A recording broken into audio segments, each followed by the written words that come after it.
Good morning guys, gagawa tayo ng lato salad. Lato ay yung seaweed na bilog-bilog guys, kagaya niyan. Oh. Yan. Ngayon guys, nahugasan na to at na-blanch guys. Ayan. Na-blanch na yan. Ang gawin na lang natin ay lagyan natin ng added ingredients. Kagaya ng sili.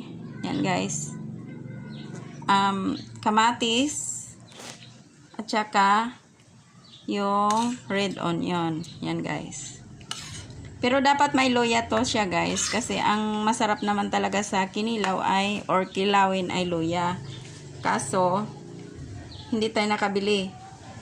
Nakalimutan bumili kanina. So, malayo ang palengke guys. Hindi na ako babalik doon.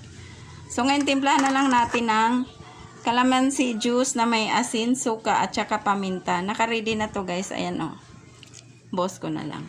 Tansyado na rin ang timpla dyan. Hindi na ako magbigay sa inyo ng measurement kasi baka naman maalat sa inyo o matabang sa inyo. So, tansyahin nyo na lang. Yung according to your taste. So, mix-mix lang siya guys. At dahil na-blanch naman niya yan, siguro mga 3 minutes na marination. Halo-halo mo lang ng ganyan guys. Pwede na siyang kainin. So, thank you so much guys for watching.